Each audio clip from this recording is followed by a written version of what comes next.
네, 수도권의 유치원과 초중고등학교가 전면 원격 수업으로 전환되면서 당장 아이 맡길 곳이 없어 걱정인 가정이 많습니다.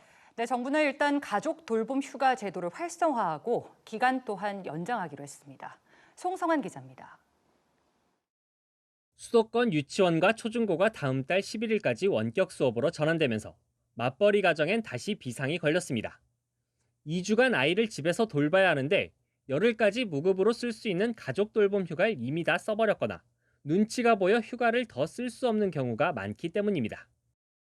돌봄 때문에 연차를 쓴다고 얘기를 하기가 아직까지는 그런 분위기도 아니고 긴급 돌봄을 보내면서도 되게 불안하거든요, 첫째도.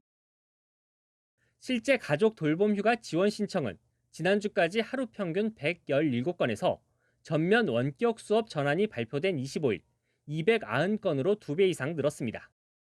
고용노동부 2학기도 원격 수업이 이뤄지면서 돌봄 휴가 지원 신청이 더 늘 것으로 보고 신청 기한을 다음 달 말까지 연장했습니다. 하지만 이미 상반기에 돌봄 휴가까지 모두 써버린 가정은 그야말로 속수무책인 상황입니다.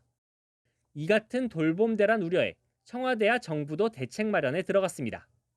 문재인 대통령은 가족 돌봄 휴가가 많이 소진됐으니 기업이 가족 돌봄을 위한 휴가 연장에 나설 경우 지원해주는 방안을 검토하라고 당부했습니다. 또 보육기관과 초등학교 등 긴급 돌봄 시설의 밀집도를 낮출 수 있는 방안도 강구하라고 지시했습니다.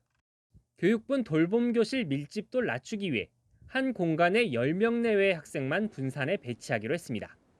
맞벌이와 한부모 가정 자녀 등을 우선 수용하되 대기자 명부를 활용해 추가 수요에도 대비할 방침입니다.